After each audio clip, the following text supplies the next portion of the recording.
ध्यायन्नित्यं महेशं रजतगिरिनिभं चारुचन्द्रावतंसं रत्नाकल्पोज्ज्वलाङ्गं परशुमृगवराभीतिहस्तं प्रसन्नम् पद्मास्तीनं समन्तात् स्तुतममरगणैर्व्याघ्रकृतिं वसानं विश्वाद्यं विश्ववन्द्यं निखिलभयहरं पञ्चवक्त्रं त्रिनेत्रम्। सम्पूर्ण दर्शक तथा श्रोता महानुभावहरू नमस्कार। हामी शिव महापुराणको अत्यन्तै पावन व्रत कथालाई श्रवण गरिराखेका छौँ। हिजका श्रृङ्खलासम्ममा हामीले शिव पुराणको रुद्र संहिता अन्तर्गत सृष्टि खण्डका कथाहरूलाई श्रवण गरेका थियौँ। अब आजको दिनबाट रुद्र संहिता अन्तर्गत सती खण्डको प्रारम्भ हुन गइराखेको छ। अत्यन्तै भक्तिभावपूर्वक श्रवण गर्नुहोला। अब देवादिदेव महादेवका चरणारविन्दमा नमन गर्दै सम्पूर्ण श्रोतागणका हृदयमा विराजमान हुनुभएका परमात्मालाई प्रणाम गर्दै रुद्र संहिता अन्तर्गत शिव महापुराणको सती खण्डको कथाको प्रारम्भ हुन्छ। नारदजीले भन्नुभयो, शिवको लीलासँग सम्बन्धित प्रसङ्ग सुनेर यथार्थ सन्तुष्ट हुन नसकेको हुनाले शिवको कल्याणप्रद चरित्रका विषयमा विस्तारमा बताइदिनुहोस्। म सती माताको कीर्ति सम्पन्न शिवको अलौकिक लीलाका बारेमा सुन्न चाहन्छु। सती कसरी दक्षकी पुत्रीका रूपमा उत्पन्न भइन्, उनको विवाह कसरी शिवसँग भयो, प्राचीन कालमा दक्षसँग रिसाएकी सतीले आफ्नो शरीर कसरी परित्याग गरिन्, उनी हिमालयकी पुत्रीका रूपमा फेरि कसरी उत्पन्न भइन्, पार्वतीले कस्तो प्रकारको कठोर तपस्या गरेकाले उनको विवाह शिवसँग भयो, उनले शिवको आधा शरीरमा कसरी ठाउँ पाइन्, यो सबै कुरा मलाई विस्तारमा बताइदिनुहोस्। तब ब्रह्माजीले भन्नुभयो, सती र शिवको लीला अलौकिक र ज्यादै गोपनीय रहेको छ। अब तिमी त्यसका विषयमा सुन। प्राचीन कालमा भगवान शिव गुण रहित, विकल्पविहीन, आकारले पनि विहीन, शक्तिद्वारा पनि रहित, चिन्मय, सत्र, असत जस्ता विलक्षण स्वरूपमा विद्यमान रहनु भएको थियो। यसपछि उहाँले सगुण र शक्ति सम्पन्न भएर विशिष्ट स्वरूप धारण गर्नुभयो। भगवती उमा उहाँसँगै रहनु भएको थियो। शिव अलौकिक आकृति सम्पन्न हुनुभएकाले उहाँको मनमा कुनै विकार नभएकाले उहाँ आफ्नो परात्पर स्वरूपमा रहनु भएको थियो। उहाँको देब्रे अङ्गबाट विष्णु, दाहिने अङ्गबाट म ब्रह्मा र हृदयबाट रुद्र प्रकट भएर मैले सृष्टि, विष्णुले पालन पोषण र रुद्रले संहार गर्न थाल्यौँ। यसरी शिवले 3 रूप धारण गर्नुभएको छ भने उहाँको आराधना गरेर म ब्रह्माले देवता, असुर र मनुष्य सहितका सम्पूर्ण जीवहरूको सृष्टि गरेँ। यसरी सृष्टि गर्ने सिलसिलामा दक्ष लगायतका प्रजापति र देवताहरूको सृष्टि गरेपछि ज्यादै प्रसन्न भएको मैले आफूलाई सबैभन्दा उत्तम ठान्न थालेँ। मैले मरीचिया, त्रिपुलह, पुलस्त्य, अंगिरा, क्रतु, वशिष्ठ, नारद, दक्ष र भृगुलाई मानस पुत्रका रूपमा उत्पन्न गराएपछि मेरो हृदयबाट सन्ध्या नाम भएकी ज्यादै सुन्दर नारी उत्पन्न भइन्। उनी दिउँसो कमजोर भए तापनि सन्ध्याकालमा उनको रूप धेरै चम्किलो हुन्थ्यो। ती अति सुन्दर आँखी भाउ भएकी नारी अत्यन्तै सुन्दर भएकी हुनाले उनी प्रति मुनिहरू पनि आकर्षित हुन्थे। यसै गरी मेरो मनबाट एउटा अति आश्चर्यजनक एउटा पुरुष पनि उत्पन्न भयो। उसका कमर सानो, दाँत पंक्ति मिलेका थिए भने उसको शरीरबाट हात्तीको जस्तो गन्ध आउँथ्यो। आँखा कमलका फूल जस्तै थिए तथा उसले आफ्नो शरीरमा केशरको लेप लगाएको थियो। त्यो पुरुषलाई देखेर दक्ष सहितका मेरा मानसिक पुत्र ज्यादै आश्चर्यचकित भए। त्यो पुरुषले मसँग विनम्रतापूर्वक भन्यो, मलाई मैले गर्नुपर्ने कामका विषयमा बताइदिनुहोस्, किनकि यो संसार तपाईँ मात्र मान्न योग्य पुरुष हुनुहुन्छ यो संसारमा। तब ब्रह्माजीले भन्नुभयो, तिमीले आफ्नो यही रूपका आधारमा फूलबाट बनेका 5वटा बाणले स्त्री र पुरुषलाई मोहित गराएर सृष्टिको सनातन कार्य सञ्चालन गर। यो समग्र संसार देवता सहित कुनै पनि जीवले तिमीलाई तिरस्कार गर्न सक्ने छैन। तिमीले गोप्य रूपले, विशेष गरेर गोप्य रूपमा रहेर, भित्र रहेर प्राणी मात्रको हृदयमै रहेर सधैँ तिनीहरूको आनन्दको कारण बनेर सृष्टिको कार्यलाई निरन्तरता दिनु। यो संसारमा भएका सबै प्राणीको मन तिम्रो फूलरूपी बाणको आश्चर्यजनक लक्ष्य बन्ने भएकाले तिमीले तिनीहरूलाई सधैँ उन्मत्त बनाइराख्नु यो तिमीले गर्नुपर्ने कार्य हो, जसबाट निरन्तर सृष्टि भइरहन्छ। अब तिम्रो नामको बारेमा सुन। त्यो पुरुषसँग यस प्रकारका कुरा गरिसकेपछि म आफ्ना सम्पूर्ण पुत्रहरूको मुखतिर हेरेर शान्त हुँदै कमलको आसनमा एकैछिन बसेँ। यसपछि मेरो मनसाय बुझ्ने सामर्थ्य भएका मरीचि सहितका पुत्रले त्यो पुरुषको उचित नाम राखिदिए। दक्ष सहितका प्रजापतिहरू उसको अनुहार देख्ने बित्तिकै भाव बुझेर उसलाई बस्ने ठाउँ र पत्नी दिए। मेरा पुत्र मरीचि लगायतले त्यो पुरुषको नाम निश्चय गरेर त्यससँग भने। ऋषिहरूले भने, तिमीले जन्म लिने बित्तिकै हाम्रो मन अति चञ्चल बनाएकाले तिमी संसारमा मनमथका नामले प्रख्यात हुनेछौ। तिमीले तीनवटै लोकमा आफ्नो इच्छा अनुसारको रूप धारण गर्न सक्नेछौ, तथा तिमी जति सुन्दर अरू कोही नहुने भएकाले कामका नामले प्रसिद्ध हुनेछौ र मनुष्यहरूलाई ज्यादै उन्मत्त बनाइदिने भएकाले तिमीलाई मदन पनि भनिनेछ। तिमी ज्यादै दर्पबाट उत्पन्न हुने भएकाले तिमीलाई दर्पक पनि भनिनेछ, तथा सदर्प भएकाले जगतमा कन्दर्पका नामले प्रख्यात हुनेछौ। यो संसारमा तिमीलाई कसैले पराजित गर्न नसक्ने भएकाले सबै ठाउँमा तिमी स्वतन्त्रतापूर्वक घुमफिर गर्ने र सबैतिर व्याप्त भएर रहनेछौ। दक्षले तिमीलाई तिम्रो चाहना अनुसारकी पत्नी दिनेछन्। तिनले तिमीलाई धेरै माया गर्नेछिन्। ब्रह्माजीले भन्नुभयो, त्यसपछि म त्यहाँबाट अदृश्य भएँ भने दक्षले मेरो कुरा सम्झँदै कामसँग भने, मेरो शरीरबाट उत्पन्न भएकी यी कन्या सुन्दर रूप र उत्तम गुण सम्पन्न भएकी हुनाले तिमीले यिनलाई आफ्नी पत्नीका रूपमा स्वीकार गराइने गुणका दृष्टिले तिम्रा लागि अति योग्य छन्। यिनले सधैँ तिमीसँग रहेर तिम्रो चाहना अनुसारको व्यवहार गर्नेछिन्। यस प्रकारका कुरा गरिसकेपछि दक्षले आफ्नो शरीरबाट निस्किएको पसिनाबाट उत्पन्न भएकी ती कन्याको नाम रति राखिदिएर तिनलाई आफ्नो अगाडि राखी विधिपूर्वक कामलाई दिए। ती दक्षकी पुत्री रति ज्यादै सुन्दरी भएकाले मुनिहरूलाई आकर्षित गराउन सक्षम थिइन्। उनीसँग विवाह गरेर काम पनि धेरै प्रसन्न भए। आफ्नी ज्यादै सुन्दरी पत्नी रतिलाई देखेर उनको हावभावले काम मोहित भए। आफ्नी पुत्रीको विवाह हुँदा खुसी भएको अनुभूति गरेर दक्ष ज्यादै प्रसन्न भएका थिए, तथा काम पनि धेरै आनन्दित भए भने रति कामदेवलाई पाएर अति हर्षित भएकी थिइन्। सुतले भन्नुभयो, ब्रह्माका यस प्रकारका कुरा सुनेपछि नारद मनमा नै ज्यादै प्रसन्न भएकाले उहाँले शिवको स्मरण गर्दै भन्नुभयो, तपाईँले शिवको यो आश्चर्यजनक लीलाका विषयमा बताइदिनु भयो।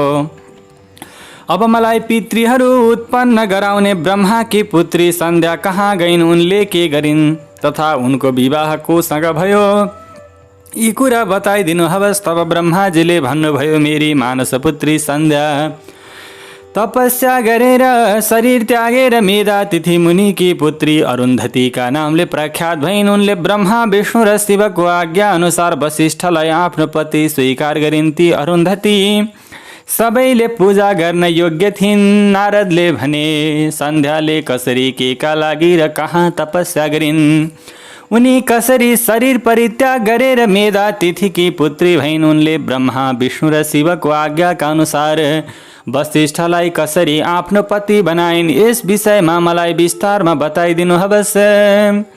तब ब्रह्माजीले भन्नुभयो, सन्ध्याको मनमा सकाम भाव उत्पन्न भएकाले उनले वैदिक मार्गका अनुसार म आफ्नो शरीर अग्निमा आहुति दिन्छु। आजदेखि यो संसारमा कुनै पनि शरीरधारी उत्पन्न हुने बित्तिकै काम भाव सम्पन्न नहोस् भन्नका लागि म ज्यादै कठोर तपस्या गरेर यो मर्यादा स्थापित गर्नेछु। यसपछि म यो जीवन परित्याग गर्नेछु भन्ने निश्चय गरिन्। आफ्नो मनमा यस प्रकारको निश्चय गरेपछि चन्द्रभागा नदीको उद्गमस्थल चन्द्रभागा नाम गरेको पर्वतमा गइन्। यसरी सन्ध्या तपस्या गर्ने दृढ निर्णय गरेर त्यो उत्तम पर्वतमा गएकी थाहा पाएपछि मैले आफ्नो नजिकमा बसिरहेका वेद वेदाङ्गका ज्ञाता र ज्ञानयोगी पुत्र वशिष्ठसँग भने, सन्ध्या तपस्या गर्ने निश्चय गरेर चन्द्रभाग पर्वतमा गएकी हुनाले तिमीले त्यहाँ गएर उनलाई विधिपूर्वक दीक्षा देऊ। उनलाई तपस्याको भावको ज्ञान नभएकाले तिमीले उनलाई लक्ष्य प्राप्ति हुने किसिमको उपदेश दिने प्रयास गर।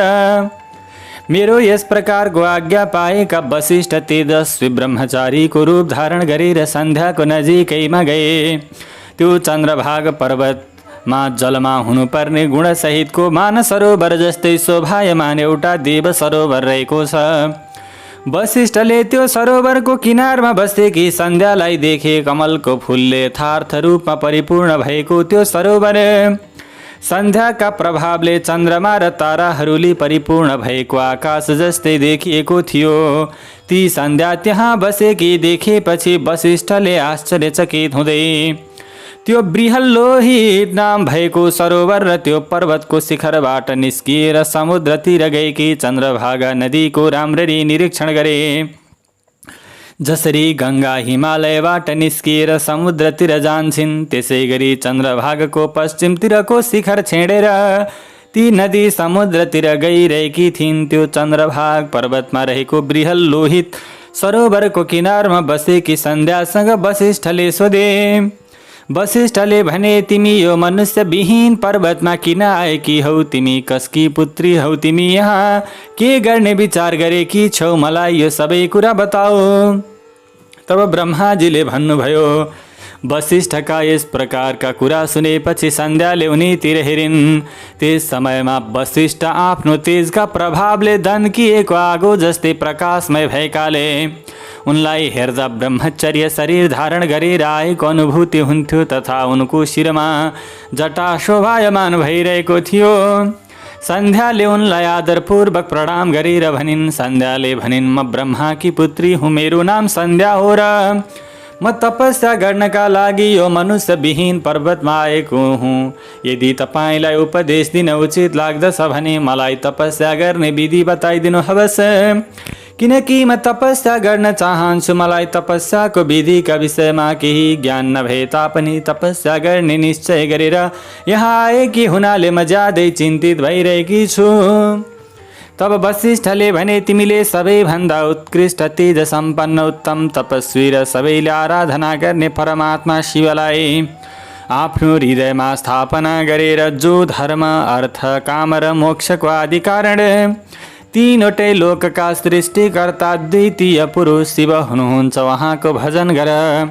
यदि तिमीले मैले बताउन लागेको मन्त्र उच्चारण गरेर शिवको आराधना गर्यौ भने निश्चित रूपमा तिम्रो अभिलाषा परिपूर्ण हुनेछ। ओम नमः शङ्कराय ओम यो मन्त्रको जप गर्दै मौनतापूर्वक तपस्या आरम्भ गर तथा मैले बताएको विधि ध्यानपूर्वक सुन। पहिला 2 पटक 6औं प्रहरमा तिमीले जलको मात्र भोजन गर्नु तथा तेस्रो पटकको 6औं प्रहरमा उपवास बस्नु। यस्तै गरी तपस्या समाप्त नभएसम्म 6औं प्रहरमा जलको भोजन र उपवास गरिरहनु पर्दछ। यसरी गरिएको मौन तपस्या ब्रह्मचर्यको फल दिने तथा सबै अभिलाषा परिपूर्ण गरिदिने हुन्छ। यस प्रकारले तपस्या गरेपछि प्रसन्न हुनुभएका शिवले तिमीलाई तिम्रो अभिलाषा अनुसारको फल अवश्य दिनुहुनेछ। ती सन्ध्यालाई यस प्रकारको उपदेश दिएर वशिष्ठ उनीसँग अनुमति लिएर त्यहाँबाट अदृश्य भए। ब्रह्माजीले भन्नुभयो, यसरी वशिष्ठबाट तपस्या गर्ने विधिको उपदेश पाएकी सन्ध्या मनमनै ज्यादै प्रसन्न हुँदै तपस्विनीको वेश धारण गरेर बृहल्लोहित सरोवरको किनारमा बसेर एकाग्रतापूर्वक तपस्या गर्न लागिन्। यसरी तपस्या गर्ने सिलसिलामा उनले विविध कालसम्म आफ्नो शरीरको माध्यमबाट आत्माको माध्यमबाट आराधना गरिन्। आफ्नो मनलाई शिवमा एकाग्र गराएर उनी ज्यादै कठोर तपस्या गर्न थालिन्। उनले तपस्या गरेको 4 युग बितेपछि भगवान श्री महादेव शिवजी उनको तपस्याबाट सन्तुष्ट हुनुभएकाले उनले चिन्तन गरे अनुसारको रूपमा उनका अगाडि आएर प्रकट हुनुभयो। आफूले जसको चिन्तन गरेको थियो उहाँ शिव आफ्नै अगाडि प्रकट हुनुभएको देखेर उनी ज्यादै आनन्दित भइन्। भगवान शिवको मुखमण्डल ज्यादै प्रसन्न देखिन्थ्यो तथा उहाँले शान्त स्वरूप धारण गर्नुभएको थियो। उनी अनायास रूपमा भयभीत हुँदै मैले भगवान शिवसँग के भन्ने होला, उहाँको स्तुति कसरी गर्ने होला भन्ने चिन्ता गर्न थालिन्। यस प्रकारको चिन्ता गरेर उनले आफ्ना दुवै आँखा बन्द गरिन्। यसरी उनले आँखा बन्द गरिसकेपछि भगवान शिवले उनको हृदयमा प्रवेश गरेर अलौकिक ज्ञान, अलौकिक वचन र अलौकिक दृष्टि दिनुभयो। यसरी अलौकिक ज्ञान, वचन र दृष्टि प्राप्त भएपछि जान्न कठिन हुने शिवलाई प्रत्यक्ष रूपमा देखेर उहाँको स्तुति गर्न थालिन्। सन्ध्याले भनिन्, जो आकारले विहीन हुनुहुन्छ, परम ज्ञानद्वारा मात्र जान्न सकिने हुनुहुन्छ, न स्थूल हुनुहुन्छ, न सूक्ष्म हुनुहुन्छ, न होचो हुनुहुन्छ, न अग्लो हुनुहुन्छ, जसको स्वरूपको योगीहरूले आफ्नो मनमा चिन्तन गर्छन्। यस्ता तपाईँ शिवलाई कोटि कोटि नमस्कार छ, जसलाई सर्व भन्दछन्, जो शान्त स्वरूप निर्मल विकार रहित आफ्नै प्रकाशले प्रकाशमय हुने आकाश जस्तै गुणविहीन अज्ञान रूपी अन्धकार भन्दा धेरै टाढा रहनुहुने शिवलाई म प्रणाम गर्छु। जसको रूप अद्वितीय माया भन्दा अलग प्रकाशमय आनन्ददायक सत्य ऐश्वर्य सम्पन्न छ, उहाँ भगवान शिवलाई नमस्कार छ। जो यो जगत भन्दा यथार्थ रूपमा अलग सत्व प्रधान ध्यान गर्न योग्य आत्मा स्वरूप जगतको सार रूपी सबैलाई मुक्ति गरिदिने पवित्र हुनुहुन्छ, उहाँ महेश्वरलाई मेरो नमस्कार छ। तपाईको जुन स्वरूप शुद्ध ज्यादै आकर्षक रत्नका आभूषणले सजिएको र कपूर जस्तै सेतो छ, जसले आफ्ना हातमा वर मुद्रा यानकी आशीर्वाद दिने वाला मुद्रा, अभय मुद्रा, त्रिशूल र मुण्ड धारण गर्नु भएको छ। उहाँ अलौकिक चिन्मय सगुण र साकार रूपले सुशोभित। तपाईँ शिवलाई कोटि कोटि नमस्कार छ। तपाईँ आकाश, पृथ्वी, सम्पूर्ण दिशाहरू, जल, तेज र काल स्वरूपी परमेश्वरलाई मेरो नमस्कार छ, जसको शरीरबाट प्रकृति र पुरुष उत्पन्न भएका हुन्, जसको यथार्थ स्वरूप बुद्धिको क्षमता भन्दा बाहिर रहेको छ। उहाँ भगवान शङ्करलाई पटक पटक नमस्कार छ, जसले ब्रह्माको रूप धारण गरेर सृष्टि र विष्णुको रूप धारण गरेर जगतको पालन गर्नुहुन्छ तथा रुद्रको रूप धारण गरेर समग्र संसारको संहार गर्नुहुन्छ। उहाँ शिवलाई कोटि कोटि नमस्कार छ, जसले कारणको पनि कारण भएकाले अलौकिक अमृत रूपी ज्ञान आडिमा सहितका ईश्वरीय लोकहरूमा भएका सबै वैभव दिनुहुन्छ। जो आफू प्रकाश रूपी र प्रकृति भन्दा यथार्थ रूपमा अलग हुनुहुन्छ, उहाँ शिवलाई कोटि कोटि नमस्कार छ। जसका गोडाबाट पृथ्वी र अन्य अङ्गहरूबाट सबै दिशाहरू, सूर्य, चन्द्रमा, कामदेव सहित अन्य देवता उत्पन्न भए तथा जसको नाभिबाट अन्तरिक्ष उत्पन्न भयो, उहाँ शम्भुलाई मेरो कोटि कोटि नमस्कार छ। तपाईँ सबैभन्दा उत्कृष्ट परमात्मा हुनुहुन्छ। तपाईँ नै अनेकौं प्रकारका विद्या हुनुहुन्छ। तपाईँ नै संहारकर्ता हुनुहुन्छ। तपाईँ सद्ब्रह्म र परब्रह्म हुनुहुन्छ, जसको आदि मध्य र अन्त्य छैन, जसबाट यो समग्र जगत उत्पन्न भएको हो तथा जो मन र वचनको सामर्थ्य भन्दा टाढा रहनु भएको छ। म उहाँ शिवको कसरी स्तुति गर्न सक्दछु, जसको स्वरूपका विषयमा ब्रह्मा लगायतका देवता तथा कठोर तपस्या गर्ने मुनिहरूले पनि यथार्थ रूपमा बताउन सक्दैनन्। उहाँको मैले कसरी स्तुति गर्ने? तपाईँ निर्गुण हुनुहुन्छ। म विवेकहीन स्त्री तपाईँका गुणहरूका बारेमा अनभिज्ञ रहेकी छु। तपाईँको स्वरूपका विषयमा यथार्थ रूपमा वर्णन गर्ने सामर्थ्य कसैमा पनि छैन। तपाईलाई मेरो नमस्कार छ, मसँग प्रसन्न भइदिनुहोस्, तपाईलाई पटक पटक नमस्कार छ। तब ब्रह्माजीले भन्नुभयो, सन्ध्याले यस प्रकारले स्तुति गरेको सुनेपछि आफ्ना भक्तलाई धेरै माया गर्ने शिव ज्यादै प्रसन्न हुनुभयो। उहाँको शरीर रुखको बोक्रा र त्यसै गरी छालाले ढाकिएको थियो तथा उहाँको शिरमा पवित्र जटा रहेको थियो। उहाँ भगवान शिवले धेरै दयालु भावमा भन्नुभयो, हे देवी, म तिम्रो तपस्याबाट ज्यादै प्रसन्न भएकाले तिमी आफ्नो अभिलाषा अनुसारको वर माग, म तिम्रो चाहना अवश्य पनि परिपूर्ण गरिदिनेछु। तब सन्ध्याले भनिन्, यदि तपाईँ मसँग प्रसन्न हुनुहुन्छ भने यो संसारमा पृथ्वी सहित जुनसुकै ठाउँमा रहेका प्राणीहरू जन्मदै काम भावना सम्पन्न नहुन्, मेरो काम भावना सम्पन्न दृष्टि कहीँ नपरोस्। जो मेरो पति हुनेछन् उनी मेरो ज्यादै सुहृदय हुन्। मेरो पति बाहेक जसले मलाई काम वासना सम्पन्न दृष्टिले हेर्छ त्यो तत्कालै नपुंसक होस्। भगवान शिवले भन्नुभयो, मैले तिमीलाई तिम्रो अभिलाषा अनुसारको वरदान दिए। प्राणीको जीवनमा मुख्य रूपमा 4 अवस्था हुन्छन्, जसलाई बाल्यकाल, कुमार अवस्था, यौवनावस्था र वृद्धावस्था भनिन्छ। तेस्रो अवस्थामा प्रवेश गरेपछि शरीर धारण गरेको जीव काम वासना सम्पन्न हुन्छ तथा कतै कतै दोस्रो अवस्थाको अन्तिम भागमा पुगेपछि प्राणी काम वासना सम्पन्न हुन्छ। तिम्रो तपस्याका प्रभावले मैले काम वासना उत्पन्न हुने यो मर्यादा स्थापित गरिदिएँ, जसका कारण शरीर धारण गर्ने जीव जन्मने बित्तिकै काम वासना सम्पन्न हुने छैन। तिमीले तीनवटै लोकमा अन्य स्त्रीलाई सम्भव नहुने सती भाव प्राप्त गर्नेछौ। तिमीसँग विवाह गर्ने पति बाहेक अन्य जुन पुरुषले कामासक्त भएर तिमीलाई हेर्नेछ त्यो तत्कालै नपुंसक हुनेछ। तिम्रा पति ज्यादै तपस्वी र अलौकिक रूप सम्पन्न महर्षि हुनेछन्, जो तिमीसँग 7 कल्पसम्म रहनेछन्। मैले तिम्रो अभिलाषा परिपूर्ण गरिदिएँ। अब म तिमीलाई तिम्रो पहिलो जन्मका विषयमा बताउँछु, ध्यानपूर्वक सुन। तिमीले पहिले अग्निमा आफ्नो शरीर परित्याग गर्ने प्रतिज्ञा गरेकी छौ। म तिमीलाई त्यो प्रतिज्ञा पूर्ण गर्ने उपाय बताउँछु।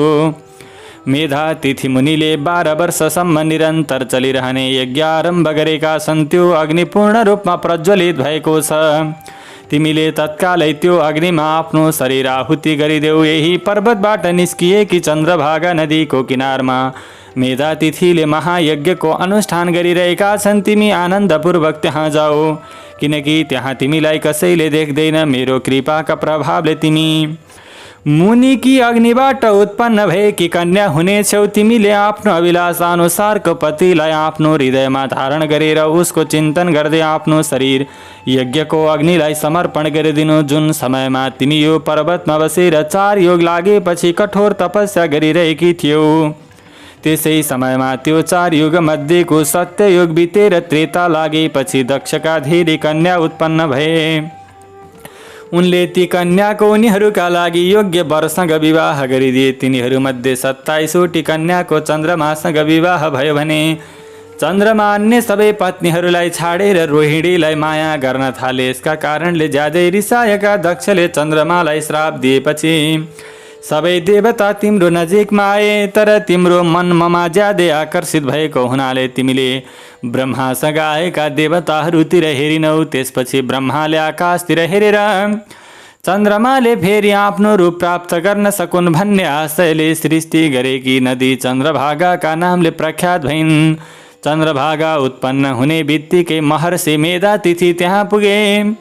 तपस्यामा उनी समान कोही छैन र हुने पनि छैन। उनले धेरै लामो समयसम्म चल्ने ज्योतिष्टम नाम भएको यज्ञ विधिपूर्वक आरम्भ गरे। त्यसमा अग्नि पूर्ण रूपमा बलिरहेका छन्। तिमीले त्यही अग्निमा प्रवेश गरी शरीर पवित्र बनाएर आफ्नो प्रतिज्ञालाई पूर्ण गर। सन्ध्यालाई यस प्रकारको उपदेश दिएपछि भगवान शिव त्यहाँबाट अन्तर्ध्यान हुनुभयो। ब्रह्माजीले भन्नुभयो, यसरी उपदेश दिएर भगवान शिव अन्तर्ध्यान भएपछि सन्ध्या मेधा तिथिले यज्ञ गरिरहेको ठाउँमा गइन्। भगवान शिवका कृपाको प्रभावले उनलाई त्यहाँ कसैले देख्दा पनि देखेन। त्यहाँ पुगेपछि उनले आफूलाई तपस्या गर्ने विधिको उपदेश दिने ब्रह्मचारीको स्मरण गरिन्। प्राचीन कालमा महर्षि वशिष्ठले ब्रह्मचारीको रूप धारण गरेर उनलाई तपस्या गर्ने विधिको उपदेश दिएका थिए। सन्ध्या आफूलाई तपस्याको विधि उपदेश दिने तिनै ब्रह्मचारी वशिष्ठलाई पतिका रूपमा प्राप्त गर्ने अभिलाषा लिएर त्यो महायज्ञमा बलिरहेको अग्निको नजिकमा गएकी भए तापनि शिवका कृपाका प्रभावले उनलाई त्यहाँ भएका मुनिहरूले कसैले पनि देखेनन्। उनी ज्यादै आनन्दपूर्वक त्यो अग्निमा पसिन्। त्यो अग्निलाई समर्पण गरिएको शरीर डढेपछि त्यसको गन्ध चारैतिर फैलियो। भगवान शिवको आज्ञा अनुसार अग्निले उनको सुन जस्तै शरीर जलाएर शुद्ध बनाएर फेरि सूर्यमण्डलमा पुर्याइदिए। त्यसपछि सूर्यले पितृ र देवताहरूको तृप्तिका लागि त्यसलाई दुई भागमा बाँडेर आफ्नो रथमा राखिदिए। उनको शरीरको माथिल्लो भाग बिहानको सन्ध्या भयो, जसलाई दिन र रातको बीचमा पर्ने आदि सन्ध्या भनिन्छ। उनको शरीरको बाँकी भाग दिन र रातको बीचमा पर्ने अन्तिम सन्ध्या हो तथा साँझको सन्ध्याले सधैँ पितृहरूलाई प्रसन्नता प्रदान गर्दछ। सूर्य उदाउनुभन्दा पहिले करुणोदय अर्थात् आकाशमा लाली छाएपछि बिहानको सन्ध्याकाल हुन्छ, जसले देवताहरूलाई प्रसन्न बनाउँछ। जुन समयमा रातो कमल जस्तै सूर्य अस्ताउँछन् त्यस समयलाई साँझको सन्ध्या भनिन्छ, जसले पितृहरूलाई आनन्दित बनाउँछ। तथा भगवान शिवले उनको मनसहित प्राणहरूलाई अलौकिक प्रकारको शरीर सम्पन्न बनाइदिनुभयो। ती मेधा तिथिको यज्ञ समाप्त भएपछि सन्ध्या उनकी आगोको ज्वालामा तताएको सुन जस्तै कान्ति सम्पन्न पुत्रीका रूपमा उत्पन्न भइन्। मुनिले सहर्ष उनलाई आफ्नी पुत्रीका रूपमा स्वीकार गर्दै यज्ञका लागि उनलाई स्नान गराएर आफ्नो काखमा राखे। त्यस समयमा आफ्ना शिष्यहरूले यथार्थ रूपमा घेरिएका मेधातिथि ज्यादै आनन्दित भए। उनले ती कन्याको नाम अरुन्धती राखे। उनले कुनै किसिमले धर्मको विरोध नगरेकी हुनाले उनी तीनवटै लोकमा प्रख्यात भइन्। यज्ञ समापन गरेर ती आनन्दित भएका मुनि पुत्री पाएकाले धेरै प्रसन्न हुँदै आफ्ना सबै शिष्य सहित आश्रममा बसेर उनको पालन पोषण गर्न थाले। ती अरुन्धती चन्द्रभागा नदीको किनारमा रहेको मेधातिथिको आश्रममा बिस्तारै बिस्तारै बढ्न थालिन्। उनी विवाह गर्न योग्य भएपछि म ब्रह्मा त्यसै गरी विष्णु र महेश्वरको सहमतिमा उनको विवाह मेरो पुत्र वशिष्ठसँग भयो। त्यस समयमा ब्रह्मा विष्णु र महेश्वरको हातबाट निस्किएको जलबाट शिप्रा सहितका 4वटा ज्यादै पवित्र नदी उत्पन्न भए। मेधातिथिकी पुत्री पतिव्रता अरुन्धती सर्वोत्कृष्ट भएकी हुनाले उनी वशिष्ठलाई आफ्नो पतिका रूपमा पाएर ज्यादै शोभायमान हुन थालिन्।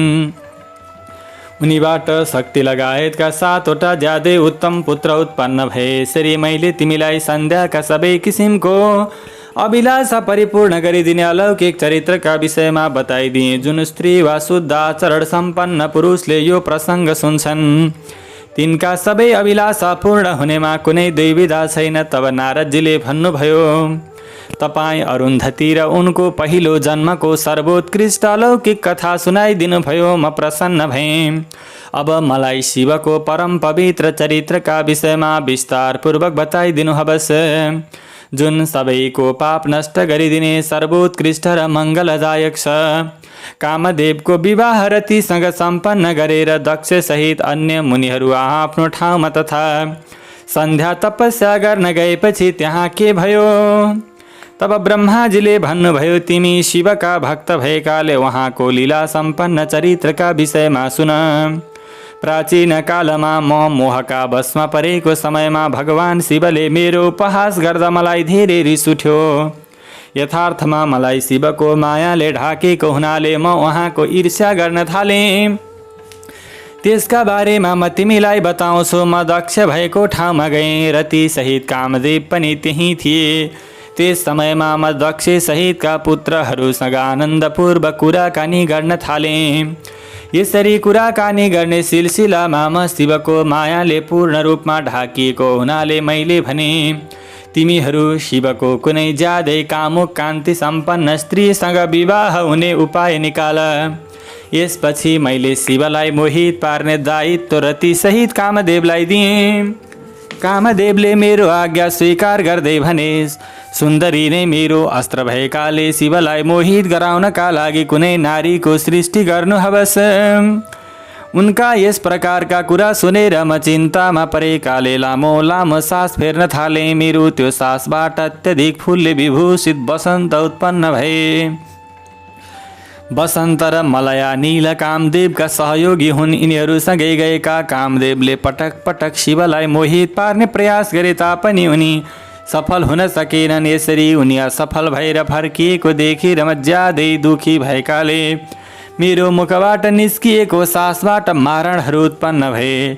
तिनीहरूलाई कामदेवलाई सहयोग गर्ने आज्ञा दिएर मैले फेरि ती सबैलाई शिवको नजिकमा पठाएँ। त्यसपछि पनि तिनीहरूले शिवलाई मोहित बनाउन नसकेकाले कामदेव आएर मलाई प्रणाम गरी आफ्नो ठाउँमा गए। यसरी उनी गएपछि म मनमा नै निर्विकार र मनलाई आफ्नो बसमा राख्ने शिवले कुनै स्त्रीलाई आफ्नी पत्नी बनाउन कसरी स्वीकार गर्लान् भन्ने विषयमा विचार गर्न थालेँ। यसरी विचार गर्दै मैले शिव स्वरूप र मेरो जन्मदाता श्री हरिको स्मरण गर्दै दुखी वचनमा उहाँको स्तुति गरेँ। यसरी मैले स्तुति गरेको सुनेपछि कमल जस्ता आँखा हुनुभएका, हातमा शङ्ख चक्र गदा पद्म लिनुभएका, शरीरमा पीताम्बर धारण गर्नुभएका श्रीहरि तत्कालै मेरो अगाडि प्रकट हुनुभयो। उहाँलाई यो रूपमा देखेपछि मेरा आँखाबाट प्रेमपूर्ण आँसु बग्न थाले तथा म गलाले अवरुद्ध गलाले पटक पटक उहाँको स्तुति गर्न थालेँ। मैले यसरी स्तुति गरेको सुनेपछि ज्यादै प्रसन्न हुनुभएका श्री विष्णुले भन्नुभयो, तिमीले केका लागि मेरो स्तुति गरेका हौ, तिमीलाई कस्तो दुखाइ लाग्यो। त्यसपछि म ब्रह्माले समग्र प्रसङ्ग सुनाउँदै भने, यदि भगवान शिवले कुनै प्रकारले पत्नी स्वीकार गर्नुभयो भने म ज्यादै प्रसन्न हुनेछु, मेरो मनको सबै दुःखहरू अन्त्य हुनेछ। यसैले म तपाईँको शरणमा परेको हुँ। मेरा यस प्रकारका कुरा सुनेपछि विष्णुले भन्नुभयो, म तिम्रो भ्रम निवारण हुने विषयमा बताउँछु तथा मैले बताएको कुरा वेद सम्मत छ। शिवजी नै सबैको पालन र पोषण कर्ता, संहार कर्ता, परब्रह्म, निर्गुण, निर्विकार, अद्वितीय, अच्युत, अनन्त, सबैतिर परिपूर्ण परमात्मा परमेश्वर, सृष्टिकर्ता, तीनवटै गुणको आश्रय, ब्रह्मा विष्णु र महेशका नामले प्रसिद्ध, सत्वगुण, रजोगुण र तमोगुण भन्दा यथार्थ रूपमा अलग, मायाका कारणले भेद सम्पन्न हुनुभएको प्रतीत हुनुहुने भएकाले तिमी उहाँकै शरणमा जाऊ, उहाँकै कीर्तन गर। त्यसै गरी यसबाट सन्तुष्ट भएर उहाँले तिम्रो कल्याण गरिदिनुहुनेछ। यदि तिम्रो मनमा शिवले पत्नी स्वीकार गरून् भन्ने भावना रहेको छ, तिमीले उमालाई प्रसन्न गराउने अभिप्रायले उहाँको स्मरण गर्दै कठोर तपस्या गर तथा आफ्नो अभिलाषा पूर्तिका लागि उमा देवीको ध्यान गर। उहाँ प्रसन्न भएपछि उहाँले सबै कार्य सिद्ध गरिदिनुहुन्छ। यदि उमाले सगुण रूपमा अवतार लिएर संसारमा कसैकी पुत्री भएर मानव शरीर धारण गर्नुभयो भने निश्चित रूपमा उहाँ शिवकी पत्नी हुन सक्नुहुन्छ। तिमीले दक्षलाई शिवकी पत्नी उत्पन्न गराउने अभिप्रायले भक्तिभावपूर्वक तपस्या गर्ने आज्ञा देऊ। शिव र उमाले आफ्नो भक्तको इच्छा परिपूर्ण गरिदिनुहुन्छ। उहाँहरू निर्गुण भए तापनि आफ्नो चाहना अनुसार सगुण बन्न सक्नुहुन्छ। भगवान शिवको चाहना अनुसार हामी प्रकट भएको अवस्थामा उहाँले भन्नुभएको कुरा स्मरण गर। आफ्नो लीलाका आधारमा अनेकौं रूप धारण गर्न सक्षम निर्गुण शिवले सगुण रूपमा धारण गरेर म र तिमीलाई उत्पन्न गराएर तिमीलाई सृष्टि गर्ने र मलाई सृष्टिको पालन पोषण गर्ने दायित्व दिएपछि उहाँले आकाशतिर हेर्दै भन्नुभयो, ब्रह्माको अङ्गबाट मेरो उत्तम रुद्र रूप प्रकट हुनेछ। ती रुद्रको रूप मेरो जस्तै हुन्छ तथा त्यो मेरो पूर्ण रूप हुनेछ। तिमीहरूले सधैँ त्यसैको पूजा गर्नु, त्यसले तिमीहरूको सबै प्रकारको अभिलाषा परिपूर्ण गरिदिनेछ। त्यसैले जगतको संहार गर्नेछ भने त्यो सबै गुणको ज्ञाता, अनन्त र उत्तम योगपालक हुनेछ। हुन त तीनवटै देवता मेरै रूप भए तापनि रुद्र मेरो पूर्ण रूप हुनेछ तथा देवी उमाका पनि तीनवटा रूप हुनेछन्। तिनीहरूमध्ये एउटा रूपको नाम लक्ष्मी हुनेछ, उनी विष्णुकी पत्नी हुनेछिन् तथा दोस्रो रूप ब्रह्मा की पत्नी रूपमा सरस्वती हुनेछ र तेस्रो रूप सतीका नामले प्रख्यात हुनेछ। तिनै रुद्र की पत्नी हुनेछिन्। हामीलाई यस प्रकारको उपदेश दिएर भगवान शिव अन्तर्धान हुनुभएपछि हामी आनन्दपूर्वक आफ्नो कार्यमा लाग्यौँ। समय आएपछि हामी दुवैले पत्नी पायौँ र साक्षात् भगवान शिवले रुद्रका रूपमा अवतार लिनुभयो। उहाँ अहिले कैलाश पर्वतमा बस्नुहुन्छ। अबको केही समयपछि उमाले पनि सतीका रूपमा अवतार लिनुहुन्छ। यसकारण तिमीले उहाँको अवतारका लागि प्रयास गर्नुपर्दछ। मसँग यस प्रकारका कुराकानी गरिसकेपछि विश्व अन्तर्धान हुनुभयो तथा म पनि उहाँको कुरा सुनेर ज्यादै आनन्दित भएँ। नारदजीले भन्नुभयो, दक्षले तपस्या गरेर देवीबाट कस्तो वर पाए तथा देवी कसरी दक्षकी पुत्री हुनुभयो। तब ब्रह्माजीले भन्नुभयो, मेरो आज्ञा पाएपछि दक्षले क्षीरसागरको उत्तरी किनारमा बसी देवी उमालाई आफ्नी पुत्रीका रूपमा प्राप्त गर्ने अभिलाषा लिएर तथा उहाँको दर्शन गर्ने चाहना राख्दै तपस्या गर्न थाले। यसरी दक्षले मनलाई संयमित बनाएर कठोर नियम पालना गर्दै 3000 दिव्य वर्षसम्म ज्यादै कठोर तपस्या गरे। यसरी तपस्या गर्दाका समयमा उनी कहिले पानी मात्र खान्थे, कहिले हावाको मात्रै भोजन गर्दथे, कहिले उपवास बस्थे त कहिले कस सुकेका पातहरू भोजन गर्दथे। यसरी विधिपूर्वक उमाको पूजा गर्ने कार्यमा एकाग्रतापूर्वक लागेका दक्षलाई देवी उमाले प्रत्यक्ष दर्शन दिनुभयो तथा देवीको दर्शन पाएर दक्ष ज्यादै आनन्दित भए। उहाँ सिंहमा सवार हुनुभएकी देवीको शरीरको कान्ति श्याम वर्णको तथा मुखमण्डल ज्यादै आकर्षक थियो। उहाँका 4वटा हात थिए।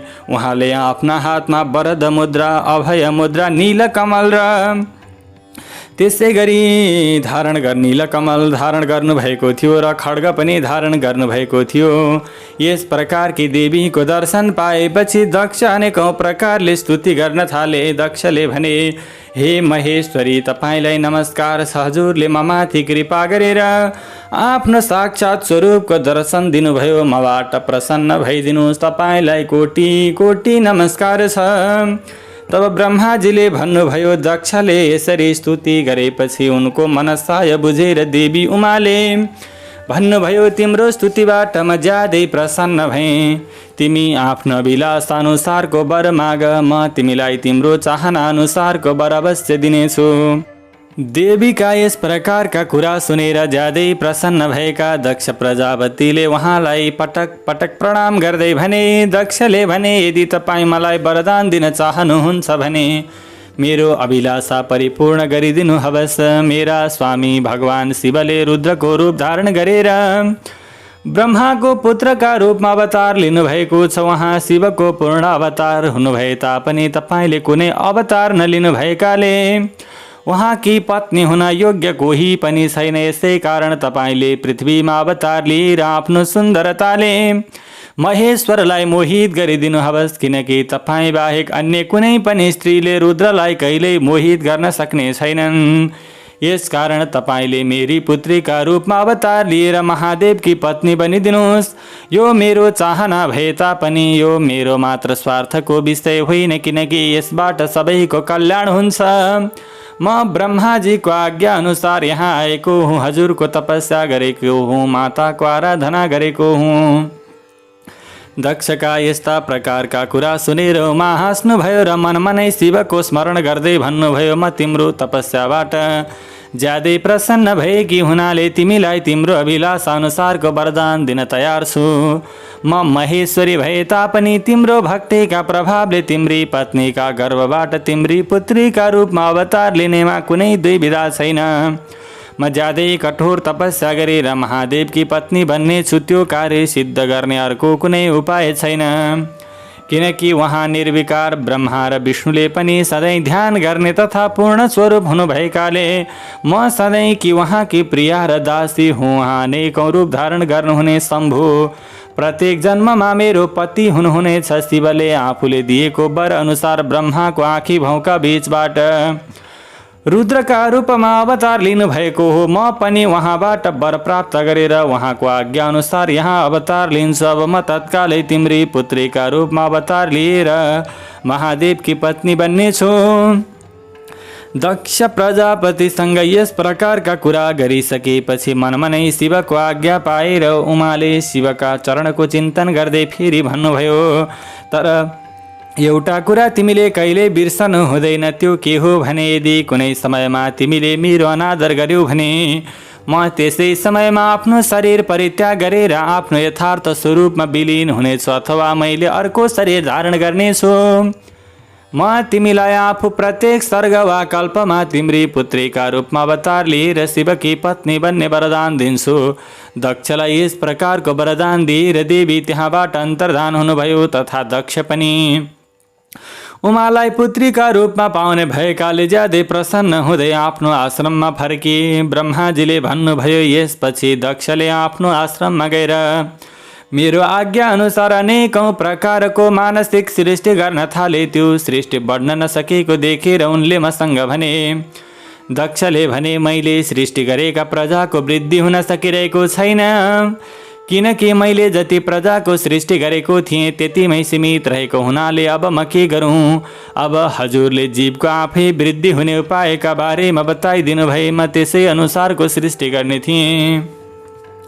उनका यस प्रकारका कुरा सुनेपछि म यानकि ब्रह्माले भने, तिमी मेरो कुरा ध्यानपूर्वक सुन। अब तिमीले बिरणीकी ज्यादै सुन्दरी कन्या असिक्नीलाई पत्नीका रूपमा स्वीकार गरेर स्त्रीसँग सहवास गरे तिमी फेरि प्रजा बढाउने कार्यमा लाग, किनकि तिमीले असिक्नी जस्तै कामुक स्त्रीका गर्भबाट धेरै सन्तान उत्पन्न गराउन सक्नेछौ। त्यसपछि सहवासका आधारमा प्रजाको सृष्टि गर्ने अभिप्रायले दक्षले मेरो आज्ञा अनुसार बिरणकी पुत्रीसँग विवाह गरे। दक्षले आफ्नी पत्नी असिक्नीका गर्भबाट 10,000 पुत्र उत्पन्न गराए, जसलाई हर्यश्व भनिन्छ। उनका ती सबै पुत्र धार्मिक आचरण सम्पन्न भएकाले तिनीहरू आफ्ना पितामा भक्तिभाव राख्दै सधैँ वैदिक मार्गमा लागिरहन्थे। एक समयमा उनीहरूका पिताले तिनीहरूलाई प्रजाहरूको सृष्टि गर्ने आज्ञा दिए। त्यसपछि तिनीहरू सबै दाक्षायण नाम भएका पुत्र सृष्टि गर्ने इच्छाले तपस्या गर्नका लागि पश्चिम दिशातर्फ गए। अलौकिक सिन्धु नदी र समुद्रको सङ्गममा नारायण सरोवर नाम भएको एउटा ज्यादै पवित्र तीर्थ छ। त्यो तीर्थको जल छुने बित्तिकै तिनीहरूको अन्तःकरण शुद्ध र ज्ञान सम्पन्न भयो। उनीहरूभित्र भएको मैलो नष्ट भएकाले तिनीहरू ज्ञानी भए तापनि तिनीहरू आफ्ना पिताको आज्ञाको बन्धनमा परेका हुनाले मनलाई स्थिर गराएर तपस्या गर्न थाले। तिमीहरूलाई आर्यश्वहरूले सृष्टिका लागि तपस्या गरिरहेको ज्ञान भएपछि विष्णुको इच्छा अनुसार उनीहरूको नजिकमा गएर तिमीले भन्यौ, हे दक्षका पुत्रहरू, तिमीहरू पृथ्वीको अन्तको ज्ञान प्राप्त नगरी कसरी सृष्टि गर्ने कार्यमा उत्साहपूर्वक लाग्न सक्दछौ। तब ब्रह्माजीले भन्नुभयो, आर्यश्वाल्छीपनबाट यथार्थ रूपमा अलग र जन्मैदेखि ज्यादै बुद्धिमान थिए। तिम्रा यस्ता कुरा सुनेपछि उनीहरूले जसले आफ्ना पिताको आज्ञा बुझ्दैन वा पालन गर्दैन, त्यो रजु सहितका गुणहरूमा मात्र विश्वास गर्ने पुरुषले सृष्टिको कार्य कसरी आरम्भ गर्न सक्दछ, यस्तो भन्ने निश्चय गरेर तिमी नारदलाई प्रणाम र उनको परिक्रमा गरेर कहिले नफर्किने मार्गमा लागे। तिमी भगवान शिवको मन भएकाले समग्र लोकमा एक्लै घुमिरहु। तिम्रो मनमा कुनै विकार छैन, किनकि तिमी सधैँ शिवको इच्छा अनुसारको कार्य गर्दछौ। यसको धेरै समयपछि दक्षलाई आफ्ना पुत्र नारदबाट शिक्षा पाएर नष्ट भएको ज्ञान भएकाले उनी ज्यादै दुखी भए। त्यस समयमा उनले सन्तानको पिता हुनु शोक मात्र हो भन्ने अनुभूति गरे। शिवको मायाले ढाकिएकाले दक्षले पुत्रको वियोगमा धेरै शोक गरे। त्यसपछि मैले आफ्नो पुत्र दक्षलाई सान्त्वना दिने सिलसिलामा दैवको विधान ज्यादै बलवान हुने बताएर उनलाई शान्त बनाए। यसरी मैले सान्त्वना दिएपछि दक्षले फेरि असिक्नीको गर्भबाट सबलाश्व नाम भएका 1000 पुत्र उत्पन्न गराए। उनीहरू पनि आफ्ना पिताको आज्ञा अनुसार आफ्ना दाजुहरू गएकै ठाउँमा गए। नारायण सरोवरको जल छुने बित्तिकै उनीहरूका सबै पाप नष्ट भएकाले तिनीहरूको अन्तःकरण शुद्ध भयो तथा तिनीहरू ओमकारको जप गर्दै ज्यादै कठोर तपस्या गर्न थाले। उनीहरू प्रजाको सृष्टि गर्न उत्साहित भएको बुझेर तिमी पहिलेकै जसरी गएर उनीहरूका दाजुहरूलाई जस्तै गरी तिनीहरूलाई त्यही कुरा बतायौ। तिम्रो दर्शन तुलनीय भएकाले तिमीले उनीहरूलाई पनि तिनका दाजुहरूकै बाटो देखायौ। यसकारण तिनीहरूले आफ्ना दाजुहरूकै मार्गमा लागेर ऊर्ध्वगति प्राप्त गरे। त्यस समयमा दक्षले ज्यादै आश्चर्यजनक उत्पात देखेकाले उनी मनै ज्यादै दुखी भए। त्यसपछि उनी पहिलेको जस्तै गरी तिम्रा कारणले आफ्ना पुत्रहरू नष्ट भएको सुनेर धेरै आश्चर्यचकित भए। उनी पुत्रका शोकले मूर्छित भएर धेरै कष्टको अनुभूति गर्न थाले। त्यसपछि दक्षले तिमीसँग धेरै रिसाउँदै भने यी नारद ज्यादै दुष्ट रहेछन्। त्यसै समयमा संयोगले तिमी दक्षप्रति सहानुभूति व्यक्त गर्नका लागि त्यहाँ पुग्यौ। तिमीलाई देख्ने बित्तिकै तिमीसँग धेरै रिसाएका दक्षका ओठ रिसले काम्न थाले तथा उनी तिम्रो निन्दा गर्न थाले। हवस् त दर्शक महानुभावहरू, आजको यस पावन श्रृङ्खलामा अत्यन्तै भक्तिमय श्रृङ्खलामा हामीले शिव महापुराण अन्तर्गत विशेष गरेर यो रुद्र संहिताको सती खण्डको प्रथम दिनको प्रसङ्गलाई श्रवण गऱ्यौँ। भोलिका दिनमा यसैको दोस्रो भागलाई श्रवण गर्नेछौँ। अत्यन्तै भक्तिभावपूर्वक शिव पुराणका पावन प्रसङ्गहरूलाई श्रवण गर्दै जानुहोला। देवादिदेव महादेवको गौरी शङ्कर भगवानको सती शिव भगवानको परम कृपा हजुर तथा हजुरका परिवारमा सदा सर्वदा रहिरहोस्। हामीप्रति हजुरहरूका सल्लाह सुझाव अनि प्रतिक्रियाहरू छन् भने कमेन्ट गर्न नभुल्नुहोला। च्यानललाई सब्सक्राइब गर्नुभएको छैन भने सब्सक्राइब गरेर जोडिनुहोला। भगवान श्री महादेवको हृदयमा ध्यान गर्दै यत्र तत्र ध्यान गर्दै यो भक्तिलाई अगाडि बढाउँदै लैजानुहोला। नमस्कार। सर्वे भवन्तु सुखिनः, सर्वे सन्तु निरामया, सर्वे भद्राणि पश्यन्तु, मा कश्चित् दुःखभाग् भवेत्। ओम हर हर हर महादेव।